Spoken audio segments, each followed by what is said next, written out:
Shalom à tous, bien-aimés, alléluia, gloire à Jésus.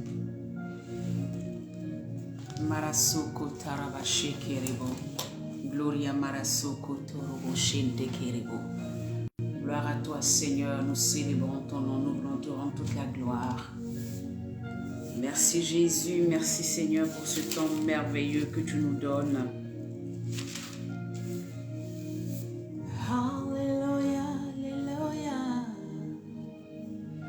Gloire à toi Seigneur, gloire à toi Seigneur, gloire à toi Seigneur. Shalom, shalom, shalom. Si tu es là, connecte-toi, partage, amen, le direct. Il faut que quelqu'un soit béni par la parole de Jésus-Christ de Nazareth. Sois béni au nom de Jésus. Alléluia. Korabase kiribo. Sois béni ma fille, sois béni, amen. Korabashi kerebo suntarabashi kerebo so. Gloria maraso kontorobo sheterebo so kabaregedi. Gloire à toi Seigneur, Dieu tout-puissant, maître des temps et des circonstances. Seigneur, merci pour ce temps que tu nous donnes encore dans ta présence. Tu dis que là où 2 ou 3 sont assemblés, tu es présent. Tu dis que Père éternel, mon Dieu, tu fais toutes choses nouvelles, toutes choses bonnes, Père. Tu dis que tu utilises ta parole pour nous bâtir, alléluia, pour nous envoyer encore, Père éternel, à aller plus loin avec toi. Et nous bénissons ton nom, Seigneur Jésus, parce que nous savons que nos vies ont changé. Nous savons que, Père éternel, nos vies ont changé au nom de Jésus. Père, ta parole vient nous bâtir et vient nous relever et vient nous mettre, alléluia, dans une autre disposition de cœur. Et nous bénissons ton nom pour cela, alléluia. Libroskoyam tarabashe kerebe. Gloria marasoko toroboshe. Gloire à toi Seigneur, alléluia.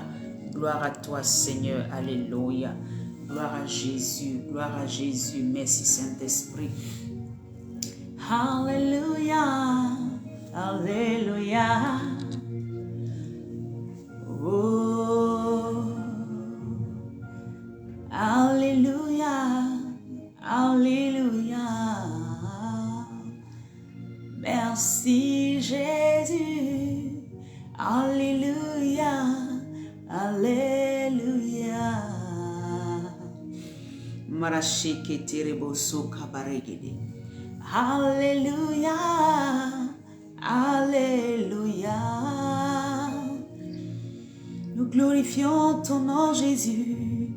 Tu es digne d'être élevé, de t'adorer. Amen, amen, amen. Bien-aimé, je bénis l'Éternel pour ta vie. Sois béni au nom de Jésus. Alors, nous allons commencer simplement, bien-aimé, à étendre nos cœurs, à verser nos cœurs devant la face du Seigneur pour lui dire, Père, merci encore. Parce que tu vas nous parler, parce que tu vas nous enseigner, parce que tu vas nous bâtir, parce que tu vas nous donner, alléluia, encore de pouvoir nous réveiller. Alléluia, Marasoko Torobo.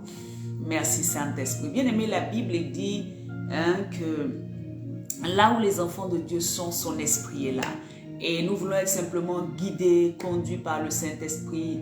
Nous ne voulons pas faire les choses de par nous-mêmes. Nous voulons simplement nous laisser guider par lui, par sa parole, par la vérité de sa parole au nom de Jésus-Christ. Cette parole qui nous aiguise, cette parole qui nous donne de la force, cette parole qui nous relève. Alléluia. Cette parole qui vient nous bâtir au nom de Jésus. Alléluia. Cette parole qui vient enlever le faux en nous, qui vient nous épurer. Cette parole qui vient nous ramener véritablement selon le cœur de Dieu. Nous tous autant que nous sommes. Je vous dis toujours que moi-même, quand je prêche, c'est à moi que je prêche. Alléluia. Parce qu'il y a des jours où je finis de parler et dire, ah Seigneur, vraiment tu as parlé. Tu as parlé. Aide-moi, papa, à marcher sur ton chemin.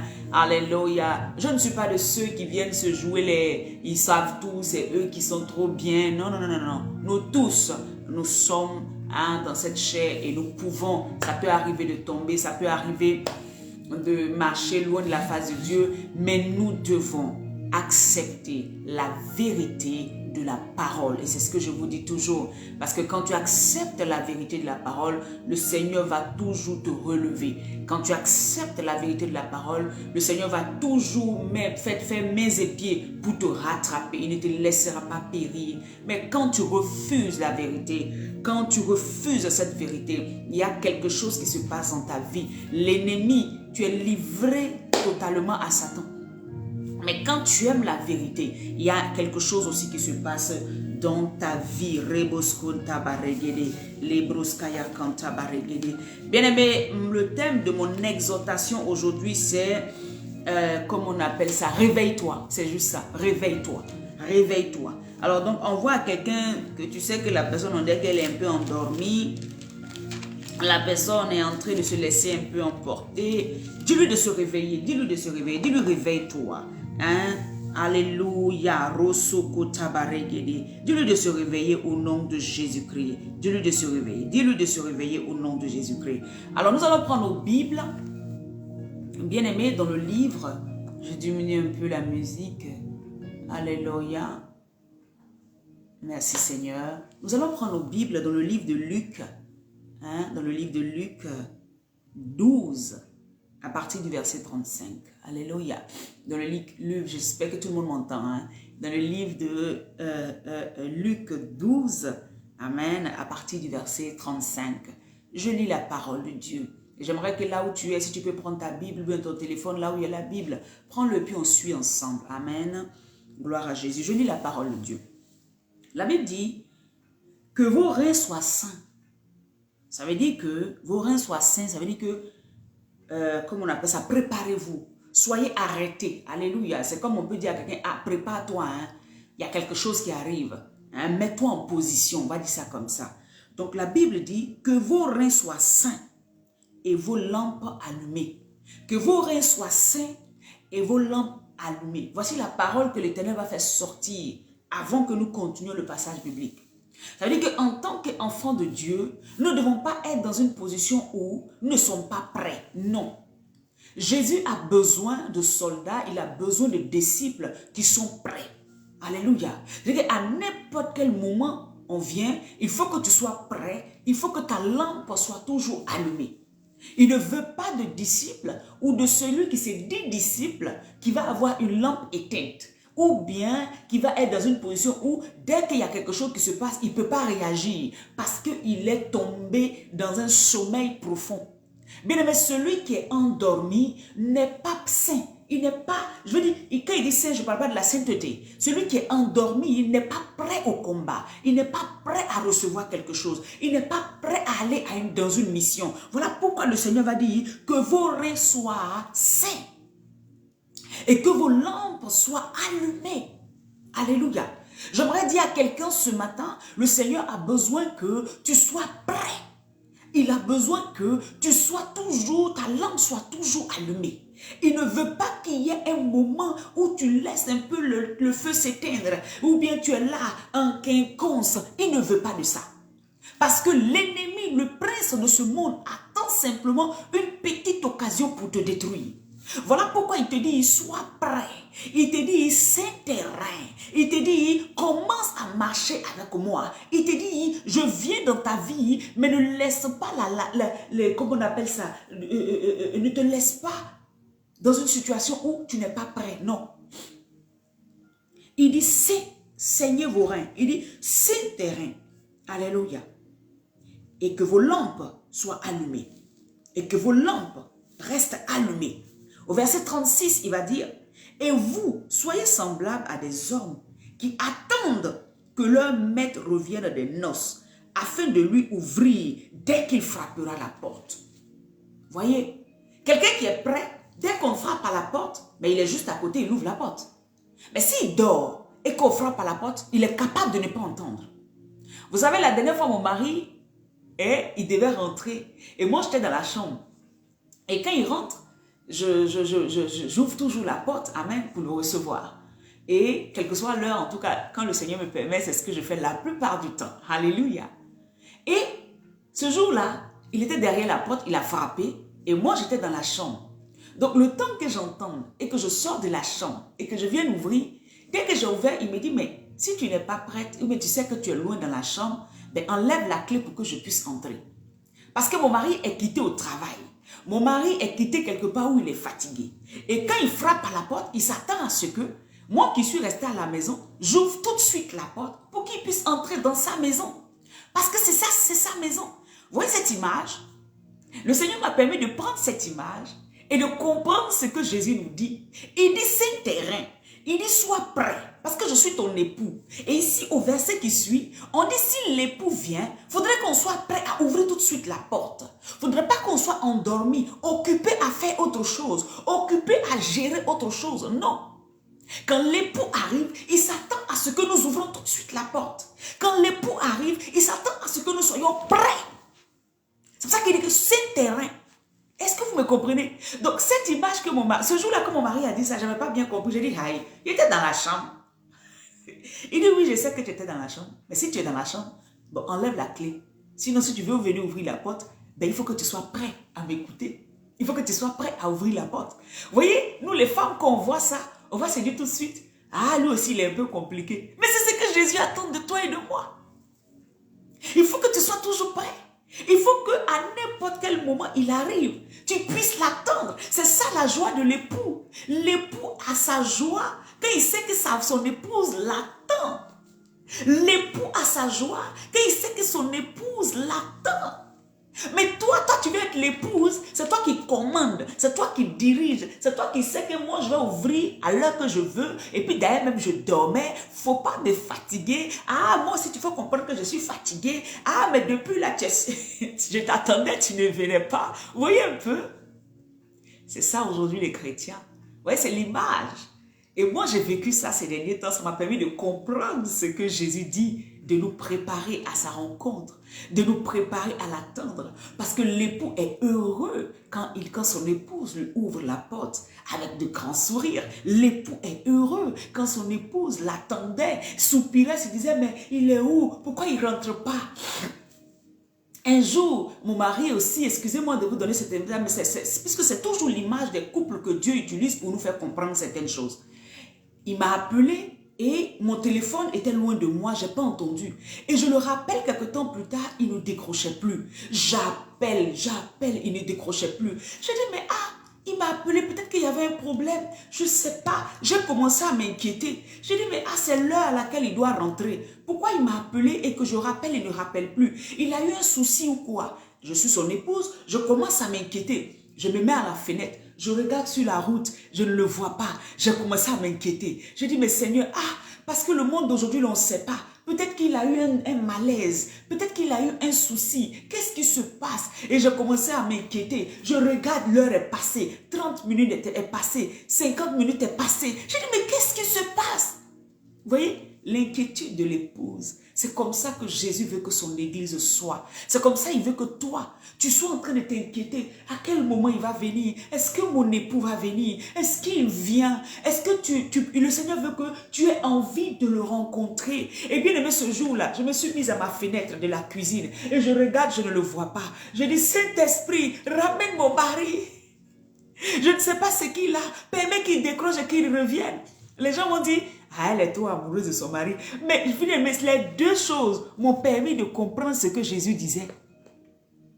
Ça m'a permis de comprendre ce que Jésus disait. Il disait à ces vierges-là, il dit, gardez vos lampes allumées. Ça veut dire que votre désir soit toujours porté sur moi. Même si je vous ai dit je venais à 6 heures que je ne suis pas venu, vous devez toujours espérer que j'arrive. Même si j'ai dit je venais à 10 heures que je ne suis pas venu, vous devez toujours chercher, vous devez languir après ma venue. Même si ça fait depuis combien de temps que je dis je viens, que je ne viens pas, ou je ne suis pas encore arrivé, sachez que je travaille pour vous.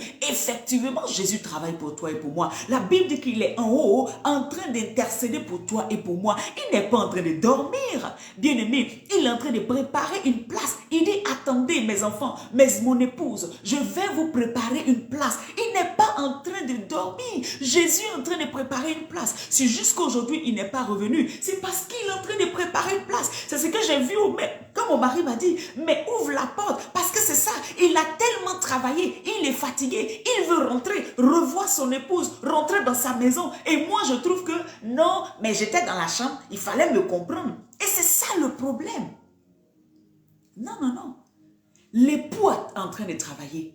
Jésus est en train de te préparer une place. Jésus intercède pour toi du matin au soir, pour ne pas que toi tu perdes la vie éternelle, pour ne pas que le Père puisse emmener des sentences terribles contre toi. Il travaille tous les jours auprès du Père, en train de parler dans l'oreille de son papa. Chaque fois que tu fais quelque chose, il amène son sang pour dire, papa, regarde mon sang. Papa, regarde mon sang. Regarde, c'est à cause de lui que j'ai payé. Regarde, regarde. Il est en train de travailler. Il te prépare une place. Il est dans la maison de mon Père. Il y a plusieurs demeures. Mais moi, je m'en vais vous préparer une demeure. Est-ce que vous savez le sacrifice que ça va lui demander? Est-ce que vous savez la fatigue qu'il aura dedans? Est-ce que vous savez qu'est-ce qu'il doit faire pour que cette demeure soit prête? Pour que toi et moi, nous puissions le retrouver un jour. Tu ne connais pas le prix à payer. Tu ne sais pas le prix à payer que ton époux est en train de payer pour toi. Voilà pourquoi il te dit, sois prêt. Parce que quand je vais venir, je ne vais pas venir m'asseoir en train de réveiller quelqu'un. Il faut que tu sois déjà prêt. Parce que j'ai pris le temps à travailler. Toi aussi, tu dois être prêt à me recevoir. Tu dois être prêt à venir avec moi. Alléluia. Ça m'a permis de comprendre. Parce que souvent, nous regardons à nos soucis, à nos problèmes. Et nous sommes tellement fixés sur ce qui est là, ce qui est autour de nous, qu'on oublie que l'époux, la venue de l'époux est la chose la plus importante. Nous oublions qu'il faut que le Seigneur vienne pour que nos vies changent, pour que nous puissions un jour hériter de ce qu'il a prévu pour nous. Et nous oublions que c'est lui la priorité de nos vies. Nous oublions. Quand mon mari sort, il va au travail. Moi, je suis tellement occupée à faire autre chose, à gérer tout ça, que j'oublie que la priorité, c'est qu'il entre. Alléluia. Et qu'on soit heureux et qu'il entre dans la paix dans sa maison. Alléluia. C'est ça. C'est une image que Dieu nous permet de pouvoir prendre. Et ça m'a permis de comprendre. Alléluia. Qu'est-ce que l'époux attend de moi? Qu'est-ce que mon époux attend de moi, Jésus-Christ de Nazareth? Alléluia. Et tu es l'épouse de Jésus-Christ. C'est ça qu'il attend de toi. Que tu sois toujours prêt. Tu sois prête à l'attendre. Alléluia. Il dit au verset 36, « Et vous, soyez semblables à des hommes qui attendent que leur maître revienne des noces, afin de lui ouvrir dès qu'il frappera à la porte. » Au verset 37, il dit, « Heureux ces serviteurs que le maître, à son arrivée, trouvera veillant. » Trouvera veillant. C'est-à-dire que le maître ne doit pas revenir et te trouver en train de dormir. Bien aimé, le sommeil, c'est quoi? C'est quand tu ne penses qu'à toi. Le sommeil, c'est quoi? C'est quand tu es là seulement, ce n'est que ton problème qui compte. Tu ne travailles pas pour ton maître. Tu n'es pas en train de valoriser ce qui est de son royaume, ce qui lui appartient. Tu ne veilles pas sur ce qui est à lui. Toi, tu ne penses qu'à toi. Ça, c'est le sommeil spirituel. Il dit, heureux le serviteur que le maître viendra trouver veillant. Ça veut dire que s'il vient à 4 heures, tu es là. Il vient à 5 heures, tu es là. Il vient à minuit, tu es là. Il ne vient pas, et puis il va te trouver en train de dormir, endormi. Il faut qu'à n'importe quel moment, si tu sais véritablement l'Éternel, que le Seigneur te trouve prêt à le retrouver, prêt à ouvrir la porte, prêt à lui dire, me voici, je t'attendais, j'ai tout préparé, j'ai fait ce qu'il fallait faire. Que le Seigneur nous réveille. Que le Seigneur nous réveille. Que le Seigneur nous réveille. Cette armée dont il parle, cette armée qui soit réveillée au nom de Jésus-Christ de Nazareth. Alléluia. Il dit au verset 38 qu'il arrive à la deuxième heure ou à la troisième, qu'il arrive à la deuxième ou à la troisième veille. Heureux ces serviteurs s'il les trouve veillants. Encore il complète. Même s'il n'est pas venu quand il a dit. Vous savez, les chrétiens du premier siècle se disaient que Jésus serait revenu à ce moment-là. Alléluia. Ensuite, il y a eu des chrétiens jusqu'à nous. Il dit qu'ils viennent à la deuxième veille ou à la troisième veille. Qu'ils viennent maintenant ou qu'ils viennent après. Qu'ils te trouvent correct. Qu'ils te trouvent en train de l'attendre. Qu'ils te trouvent en train d'espérer en sa présence. Qu'il te trouve en train de, dès qu'il frappe à la porte, que tu puisses être prêt à l'ouvrir la porte. Ce n'est pas la période qui compte. Ce n'est pas, non, il avait dit ça depuis il y a plus de 2000 ans, on ne l'a pas encore vu. C'est pas ça qui compte. Tant que tu as accepté le Seigneur Jésus, tu dois te préparer à sa rencontre. Tu dois te préparer à sa rencontre. Bien-aimé, tu dois te préparer à sa rencontre. Alléluia.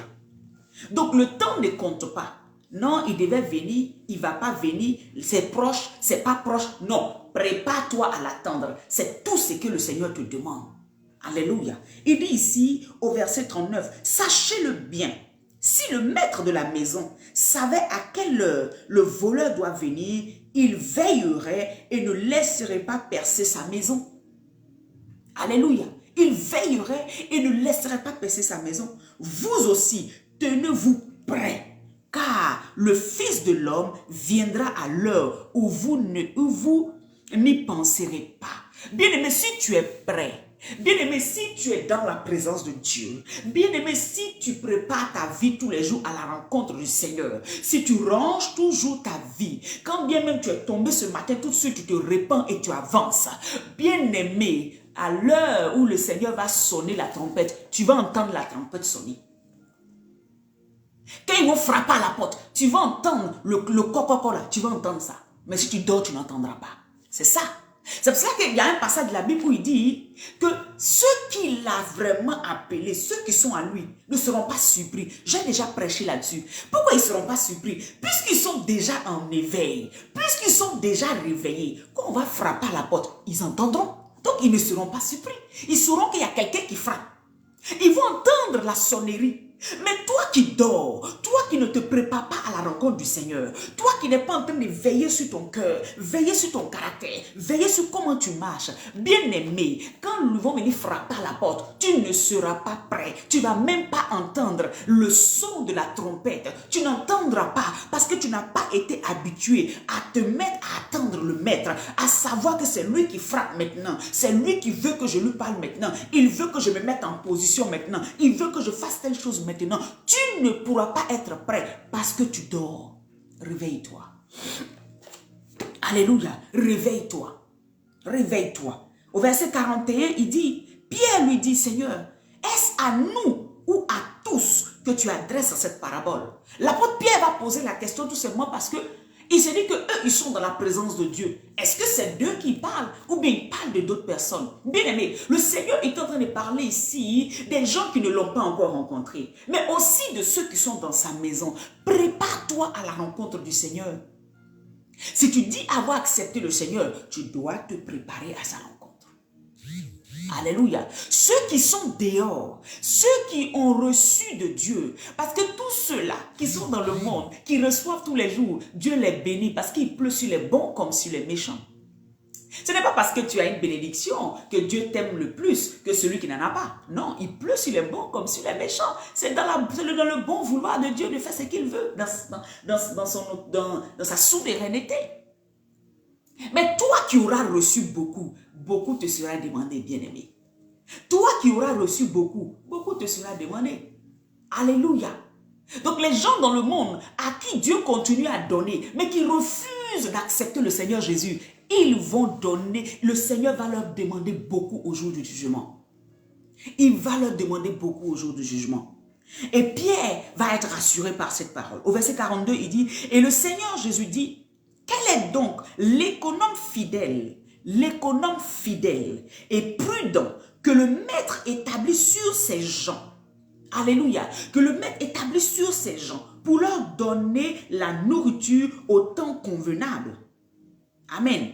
Au verset 43, heureux ce serviteur que son maître à son arrivée trouvera faisant ainsi.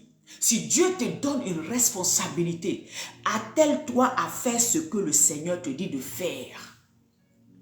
Si l'Éternel t'a bâti pour enseigner, attelle-toi à ton ministère. C'est pour ça que Paul pouvait dire à ceux qui doivent enseigner, enseignez. À ceux qui doivent faire du bien, faites du bien. Si l'Éternel a mis en toi l'esprit de libéralité, continue à être libéral. Si Dieu a mis en toi d'exercer le ministère auquel il t'a appelé, fais-le bien. Pour la gloire de Dieu, pas pour la gloire d'un humain. Travaille, tu es l'économe. C'est à toi qu'il a donné la responsabilité de faire telle ou telle chose. Fais-le bien. Même même si c'est pour couper ton sommeil, même si c'est pour arrêter un moment, quand Dieu te donne une instruction, fais-le bien. On dit heureux celui qui sera en train de faire ce que son Dieu lui dit de faire.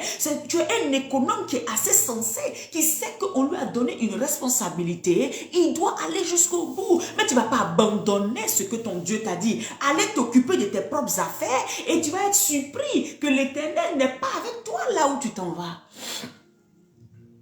Alléluia. Quand Dieu appelle quelqu'un, il dit commence à me servir, commence à faire telle chose. Dans ton travail, commence à évangéliser. Bien-aimé, attelle-toi à faire ce que ton Dieu t'a dit de faire. Chacun de nous, autant que nous sommes, le Seigneur lui a dit ce qu'il doit faire. Ou chaque matin, même quand tu te réveilles, tu sens en ton esprit que Dieu te donne une nouvelle mission. Tu es l'économe. C'est à toi que Dieu permet de le faire. Qu'on fait le bien. Et le Seigneur dit, heureux celui qui le fait bien, dont le maître va venir trouver en train de bien faire. Bien-aimés, même nous-mêmes qui sommes là simplement, alléluia, quand tu donnes du travail à quelqu'un et que la personne le fait correctement, toi la personne, toi le maître, je veux dire celui qui a donné le travail, quand tu vois la personne le faire correctement, tu as une joie dans le cœur qui ne s'exprime pas. Je me rappelle, bien-aimé, quand j'étais encore en Côte d'Ivoire, j'avais une nounou, une servante, amen, qui était chez moi. Bien-aimé, la fille, qu'elle me fait mon ménage, elle venait simplement tous les matins, je lui laissais ma clé, elle faisait mon ménage, je partais au travail et je revenais. Elle ne dormait pas chez moi. Bien-aimé, la fille, qu'elle me fait le ménage. Quand je rentrais chez moi et la maison sentait bon, tout était propre, bien-aimé, je devais lui donner, je crois que c'était 15 000 francs par mois en ce moment. C'est ce qu'elle m'avait dit parce qu'elle venait que le matin faire le ménage. Et bien-aimé, chaque matin, je lui laissais sur la table 500 francs ou 1000 francs.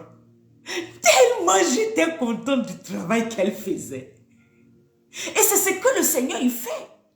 Quand tu fais convenablement l'œuvre de Dieu, il y a des bénédictions qui accompagnent. Quand tu fais convenablement le travail que Dieu te donne, en tant qu'un bon économe, ton maître sera content et tu seras heureux. Il y a une récompense derrière. Mais si tu fais ça, tu bâcles le travail. Bien aimé, cette fille-là, je vous dis la vérité, jusqu'à aujourd'hui, ça fait plus de 10 ans, hein, elle est encore dans mon cœur. Elle est encore dans mon cœur. Bien aimé, qu'elle lave mes habits. Je dis, l'odeur même de mes habits là, moi, je suis les pieds, dit, hey, moi, mais je ne peux pas faire ça. Bien aimé, elle était correcte. Et chaque jour, on avait discuté le prix. Je pouvais dire, c'est ça seulement que je te paye. Mais chaque jour qu'elle vient, je lui dis, Lucie, elle s'appelait Lucie. Et je garde cette fille-là dans mon cœur jusqu'à aujourd'hui. Je dis, Lucie, elle dit, oui, j'ai laissé 2000 francs pour toi. Hein. Ah, merci, Tonti.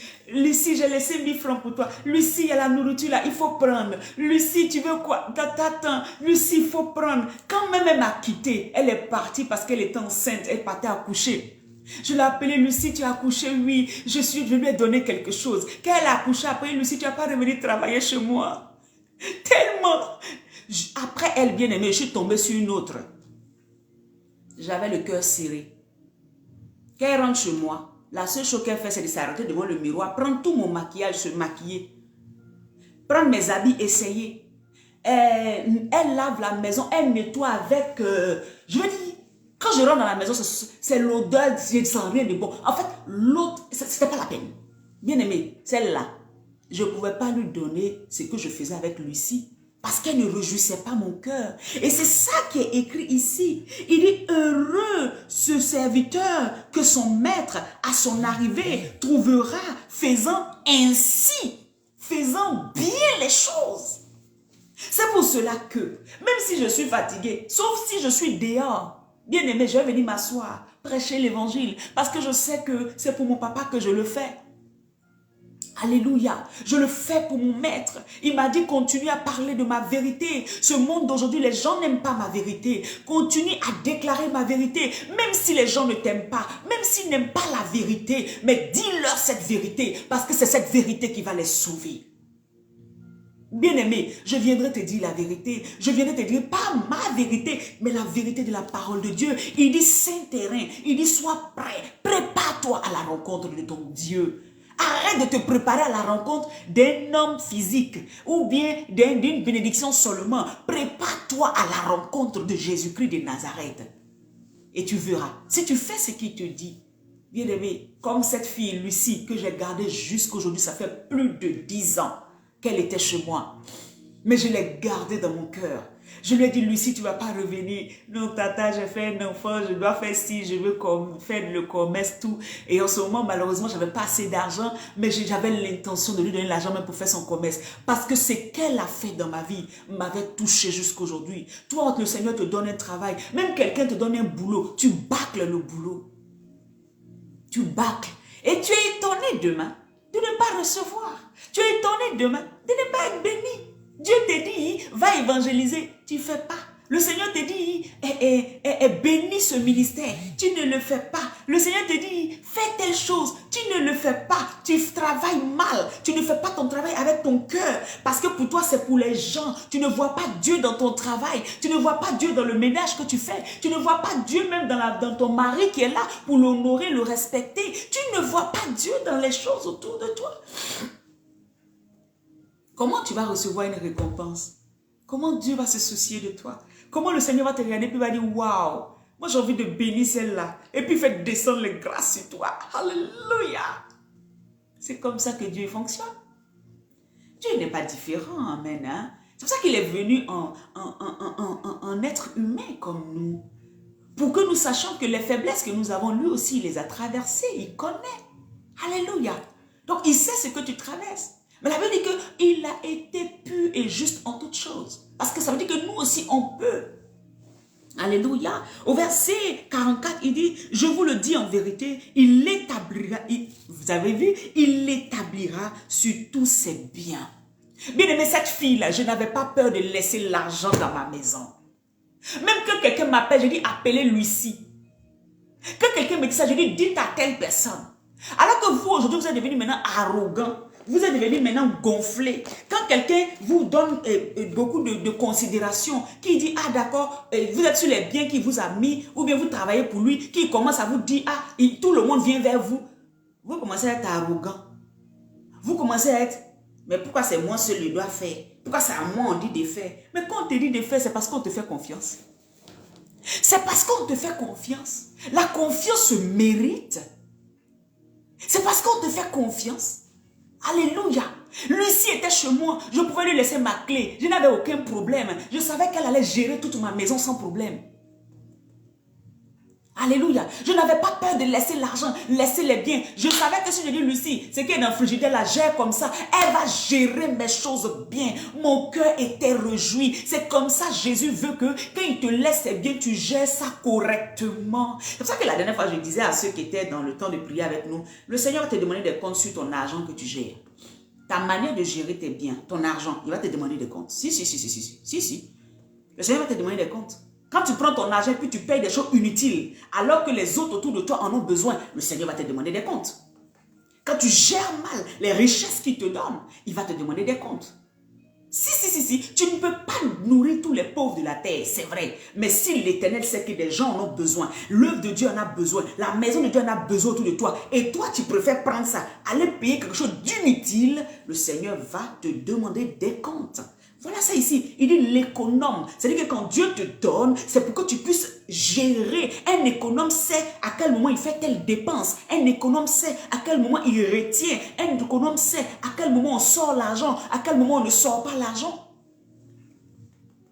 Est-ce que vous me comprenez? Ce matin, le Seigneur est en train de parler à quelqu'un. Le Seigneur est en train de me parler à moi-même aussi. Pour que j'apprenne à gérer, pour que je sache comment gérer. Ma fille dit, ah maman, toi tu as fini la gestion. Je dis, ben oui.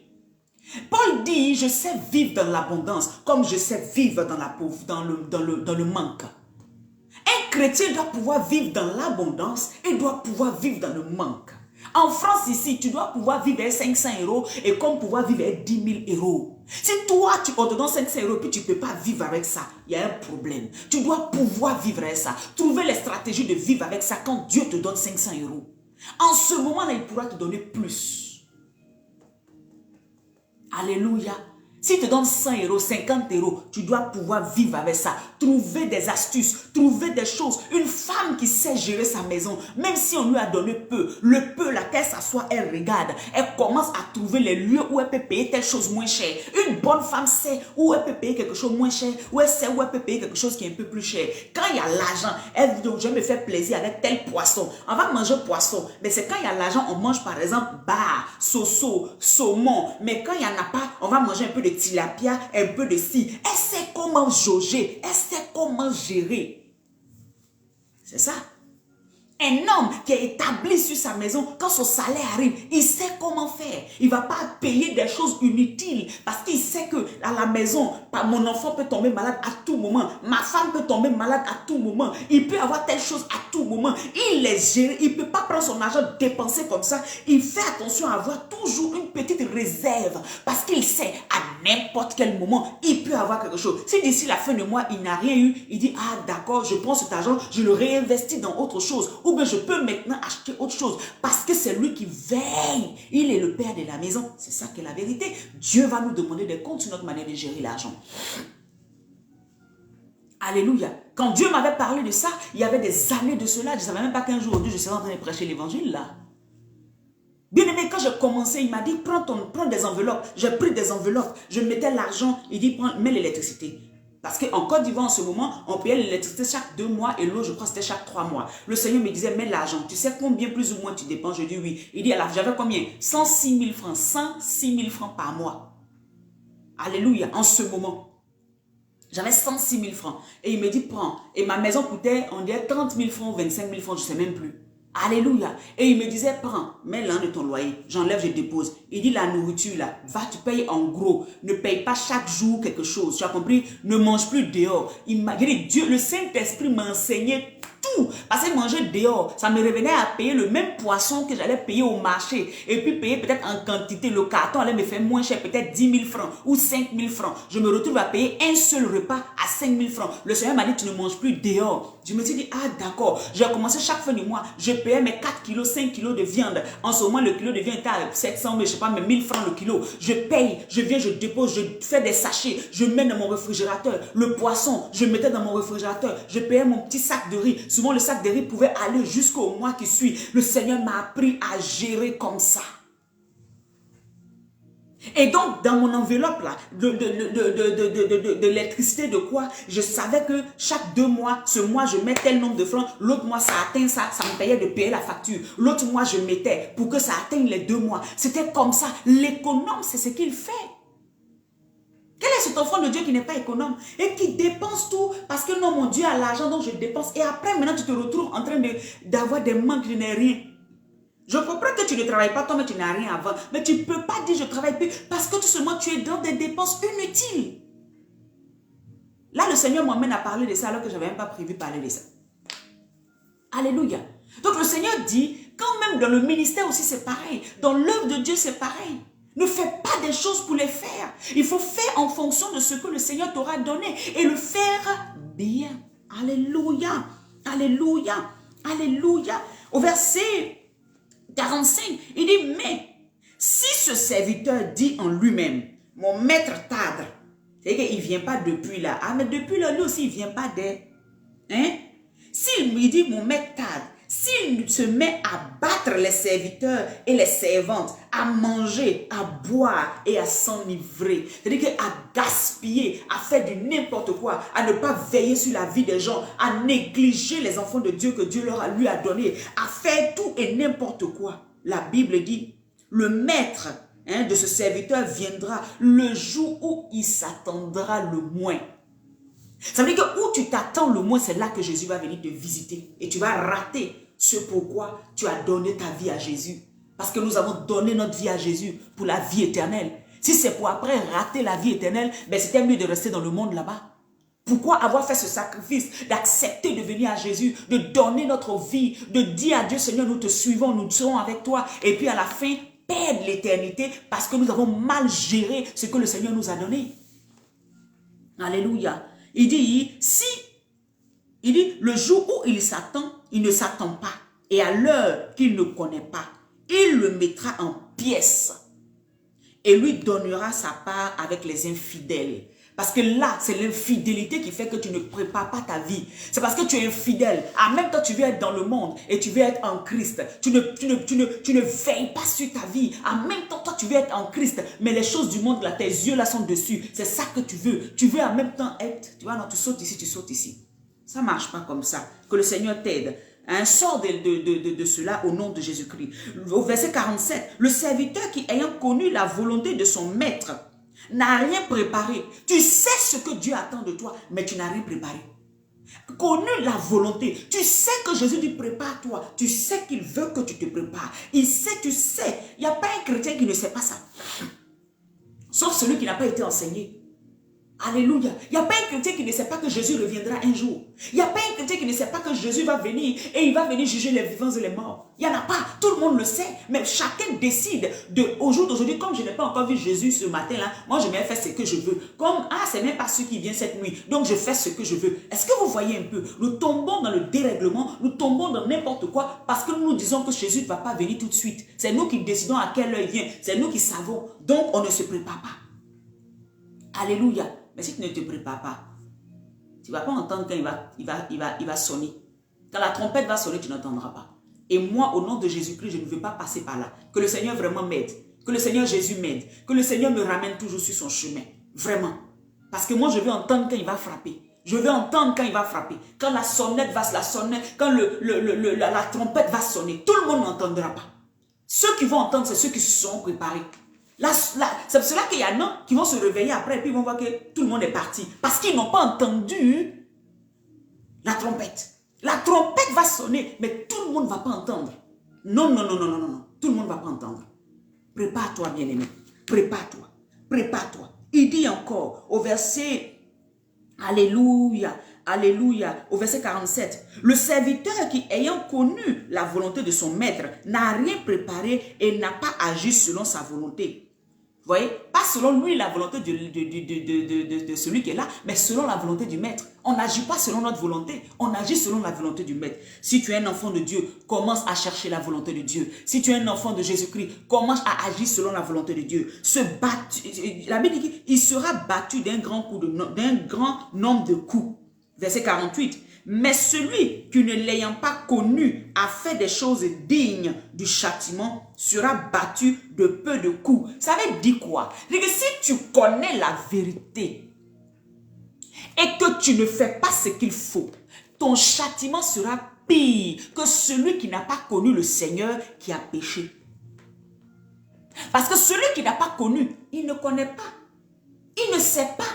Donc lui, il a péché sans savoir. Il ne connaissait pas la parole. Mais toi, tu connais la parole. Moi, je connais la parole. Et quand même, je ne me suis pas préparé. Ma rétribution sera pire. C'est pour ça que nous qui enseignons la parole, pour nous, sera pire. Parce que tu connais. Toi qui as entendu la parole, pour toi, sera pire. Parce que tu connais. Tu sais la volonté de ton Père. Tu sais qu'il dit marche dans la vérité. Marche comme aide à tes reins. La ceinture de vérité. Tu le sais. Il dit marche avec la foi. Donc toi qui connais la vérité, qui sais ce qu'il faut faire et que tu ne l'as pas fait, ta reproduction sera pire. L'autre sera frappé, mais pour toi, ça sera plus dangereux. Alléluia. C'est pour ça que les chrétiens qui s'asseyent pour dire, moi ici déjà sauvé, et puis ils font n'importe quoi, là, ils me font rire. Parce que là, c'est Jésus qui est en train de parler. Ils s'en foutent des paroles de Jésus, quoi. C'est Jésus qui parle là. Alléluia. Et il dit au verset 48, mais celui qui ne l'ayant pas connu a fait ces choses dignes du châtiment sera battu de peu de coups. Parce qu'il est juste, il ne sait pas. Et c'est pour ça qu'il a fait. Donc on ne peut pas le punir comme celui qui sait. Au verset, je continue, on demandera beaucoup à qui l'on a beaucoup donné. On demandera beaucoup à qui l'on a beaucoup donné. Et on exigera davantage à celui à qui l'on a beaucoup confié. On t'a dit comment fonctionner. On t'a déjà tout dit. Mais toi, tu ne veux pas. Tu fermes tes oreilles. Le Seigneur attend de toi beaucoup. Le Seigneur exigera plus de toi. Ça, on parle du jugement. Mais même sur la terre, toi qui connais la vérité de Dieu et que tu fais ce que tu veux, il y a beaucoup de blocages dans ta vie parce que le Seigneur attend plus de toi. Il n'attend pas la même chose que les autres. Toi qui as plus duré dans la chrétienté, tu dis non que toi tu connais la Bible. Toi, tu es un leader, un bishop. Le Seigneur attend plus de toi. Le Seigneur attend plus de toi. Il attend plus de sainteté de ta part. Il attend plus de sanctification de ta part. Il attend plus de consécration de ta part que le nouveau chrétien qui ne connaît pas, le nouveau bébé qui vient d'arriver. Toi qui dis connaître Dieu, il attend plus de toi. Donc, revois tes voies. Remets-toi dans une autre position. Alléluia. Parce qu'on demandera beaucoup à qui l'on a beaucoup donné. Le Seigneur t'a donné son esprit. Il t'a donné sa présence. Il t'a donné même d'entendre sa voix. Tu l'entends te parler. Tu l'entends te communiquer sa vision. Te communiquer ce qu'il te dit de faire. Tu le sais. Si tu ne vas pas sur la voie de l'Éternel, tu ne gères pas ses biens comme il faut. Parce qu'il te confie ses biens. Il te confie ses secrets. Il te confie des choses. Toi, tu gères ça comment? Comment tu les gères? Le Seigneur dit, à celui à qui on a beaucoup donné, c'est ça? On demandera beaucoup à celui à qui on a beaucoup donné. Et on exigera. C'est une exigence. C'est une affaire de forcer, tu vas donner. On exigera davantage à celui à qui l'on a beaucoup confié. Alléluia.